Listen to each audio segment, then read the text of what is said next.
Okay, so if you have Saturn in the fifth house, so the fifth house is the house of our joys and our passions, the things that we do to fulfill our lives that make us happy, the things that we do that aren't for work, the things that we do for fun, that we do because we love them. That is the fifth house. So it's the house of our passions. It's also the house of romantic relationships. So not the committed relationship of the seventh house. It's more of like dating. And I've noticed that people with Saturn in the fifth house tend to look for Saturn videos, and I noticed that because my fifth house Saturn video gets more views. It's the fifth house, the seventh house, and probably the eighth house get the most views. And I realize it's because people with Saturn in the fifth house kind of feel like they don't get to have a lot of fun in the world. They don't get a lot of dates, or they've just had bad luck in love. So yeah, that was pretty bad. So I decided to make this series of videos to kind of give you guys some uplifting quotes, and they're not all gonna be like positive, just happy, like, oh, just think positive, and because that doesn't always help anyone. Sometimes that doesn't help everyone. So these quotes I'm hoping will help you with your Saturn return. So here's the first one. So it says, there's power in looking silly and not caring that you do. Amy Poehler said that. So if you have Saturn in the fifth house, I didn't tell you about Saturn. So Saturn can bring limitation to any area of your life where he is found. So Saturn is like a strict, serious, stern grandpa that is kind of like judging you and trying to give you tough love by making your life really difficult in a certain area. So if you have it in the fifth house, you might have felt like you couldn't loosen up. You couldn't just joke around. You always had to be working. You always had to be on. So you might not be the type of silly person to just let loose. That's one thing that I've noticed with people with Saturn in the fifth house. It could manifest in several ways that I will discuss, but one of them is that these people just always had to be very serious in their work. They don't really get to goof off and just have a good time. So the time of your Saturn return is a time to learn to just be silly and let go, and just not care that things aren't perfect or put together, or that you're not being serious, you're not working. Sometimes it's okay to let loose, Saturn in the fifth house. So, okay, the next quote is, learn to let go. That is the key to happiness. So that learning to let go has, again, more to do with letting go of that seriousness that you might have if you have Saturn in the fifth house, because Saturn brings restriction to an area of life, and if he's bringing restriction to your area of passion and happy-go-lucky, just enjoyment, you might be rather wound up very tightly and not know how to let go and just have fun. So the Saturn return is a great time to work on this, just learning to let go and just have fun. Try new things, Saturn in the fifth house. The next quote is, hope for love, pray for love, wish for love, dream for love, but don't put your life on hold waiting for love. Mandy Hale said that. So yeah, don't put your life on hold, Saturn in the fifth house.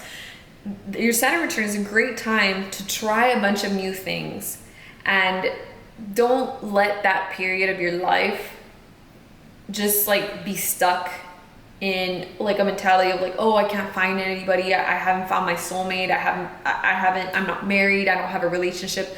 Don't let that, like, I know it's sad, like most people want to be with somebody, so I understand you. At the same time, I'm not being like, oh, that doesn't matter, you shouldn't care. You should care. That does suck. If you haven't found somebody and you want to find somebody, that really does suck. But you can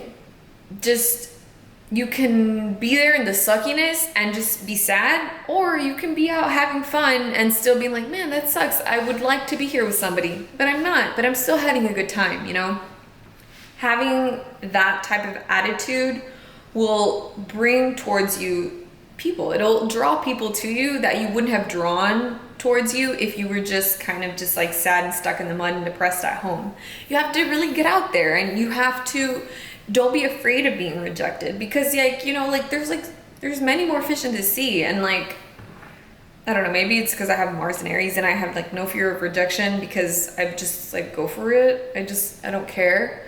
So you have to learn that rejection is going to happen, and you just have to let it go. You have to stop being afraid of being rejected, and and just learn to take things lightly and just have fun. Just be like, oh, I was rejected. Who cares? Haha. Just learn to laugh at it. Learn to laugh at yourself and learn to laugh at your failures, your romantic failures. Just laugh them off, because life is long. You have to just keep going. So yeah, learn to let go. Let's move on to, I have to let go of this quote. Let's go to the next one.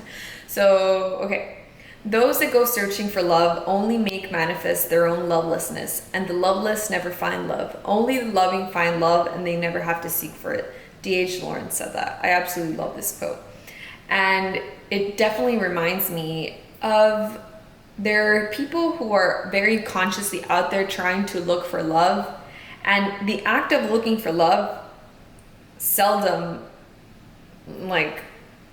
ends up,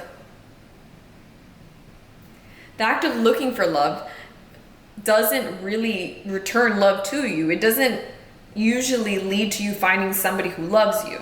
People who are generally loving, they go around just loving everybody and not really worrying about love.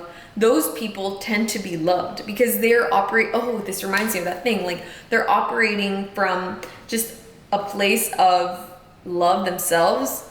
So they don't feel like they're missing anything. They feel like they're full, right? So they go out and they just express love to other people, and they just live their life in a very loving way, and this draws people to them.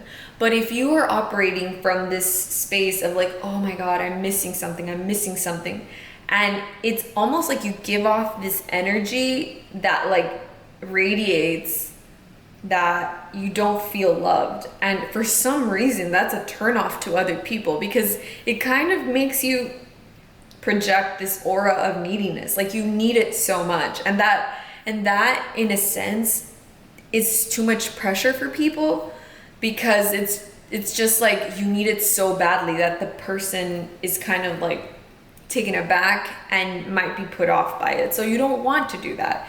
You don't worry about love. Don't have it always on your mind and finding somebody.